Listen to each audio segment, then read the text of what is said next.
චූටි පැටියෙක් ඉපදිලා මුල් මාස 2 ගැන අපි මීට කලින් වීඩියෝස් වලදී කතා කරා. අද අපි කතා කරන්න බලාපොරොත්තු වෙන්නේ චූටි පැටියාගේ 3 වෙනි මාසය ගැන. දරුවා මුල් මාස 2 වගේම එයාගේ ආහාරය විදිහට තාමත් ලබා ගන්නේ මව්කිරි. එතකොට අපි දන්නවා මුල් මාස 6ෙම දරුවෙක් ආහාරය විදිහට ලබා ගන්නේ මව්කිරි. මේ කාලේදී දකින්න තියෙන තව විශේෂ දෙයක් තමයි අපි ටමි ටයිම් දාපුවාම බබා දෙවනි මාසෙට වඩා ටිකක් වැඩි ප්‍රමාණයක් එයාගේ බෙල්ල සහ පපුව ප්‍රදේශය වෙනකන් එයා ඉහළට එසවෙන්න උත්සාහ කරනවා කියලා අපිට බලා ගන්න පුළුවන්කමක් තියෙනවා. වගේම දෙවනි මාසෙට වඩා වැඩි වෙලාවක් එයාට ඒ විදිහට බෙල්ල ඉන්න පුළුවන්කමක් ලැබිලා තියෙනවා කියලා අපිට බලා ගන්න පුළුවන්කමක් තියෙනවා.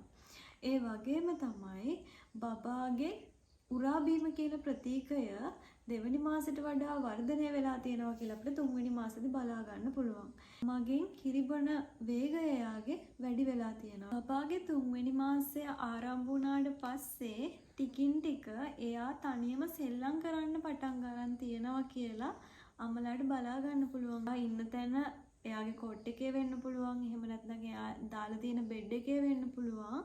එයාට ඉහළින් මොකක් හරි සෙල්ලම් බඩුවක් පටියක් එල්ලලා තිබ්බහම එයා ඒක ගන්න අත දික් කරනවා. නැත්නම් ඒක සෙලවෙන දිහා එයා ඇස් එහෙම කරමින් බලනවා. ඒ වගේම මේ කාලය වෙනකොට බබාට අම්මා වඳුර ගන්න පුළුවන්කමක් ක්‍රමයෙන් ලැබිලා තියෙනවා. එතකොට අම්මා කතා කරනකොට අම්මගේ කටහඬ එයා අඳුරන නිසා අම්මත් එක්ක hina වෙන්න එයා උත්සාහ කරනවා. අපි කතා කරනකොට එයා hina වෙන්න මේ කාලය වෙනකොට එයා උත්සාහ කරනවා.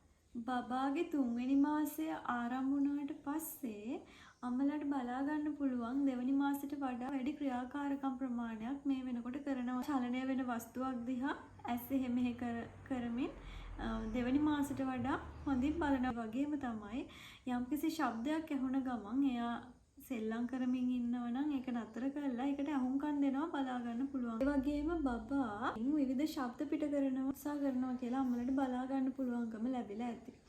ඒ වගේම තමයි එයාගේ ඇඟිලි නැත්තම් අත් දෙක එකිනෙක පටල ගනිමින් එයා අත් දෙකත් එක්ක සෙල්ලම් කරනවා බලා ගන්න පුළුවන්. ඒ වගේම අත් දෙක දිග හරිනවා, කකුල් දිග හරිමින් එයා එයත් එක්ක සෙල්ලම් කරනවා.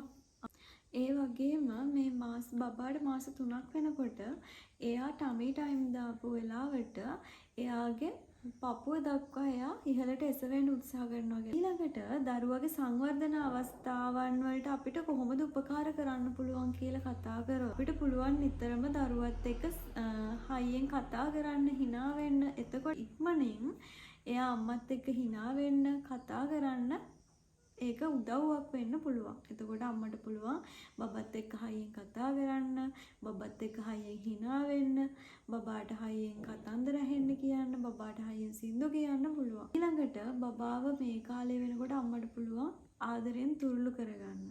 එයාට බේබි මසාජ් මෘදුව ලබා දෙන්න පුළුවන්. කිරි දෙන අවස්ථාවලදී බබාගේ ඇස් දිහා බලාගෙන කිරි දීම අම්මට කරන්න පුළුවන්. ඒ හරහා අම්මා සහ දරුවා අතර තියෙන බැඳීම ශක්තිමත් කරගන්න අම්මලට පුළුවන්. මේ කාලයේදී අම්මලට පුළුවන් මාස 2ේදී බබාව ටමි ටයිම් දැම්ම කාලයට වඩා ටිකක් වැඩි වෙලාවක් බබාව ටමි ටයිම් දාලා තියන්න. ඊළඟට අම්මලට පුළුවන් බබා යම්කිසි ශබ්දයක් කටින් පිට කරනවා නම් ඒ ශබ්දය අනුකරණය කරන්න යම්කිසි තද වර්ණ වලින් යුක්ත රිබන් පටි බෝල ඒ වගේ දේවල් දරුවා ඉන්න තැනට ඉහලින් එල්ලලා ඒවා හිමිහි යනවා දරුවට බලන්න අවස්ථාව ලැබලා දෙන්න පුළුවන්.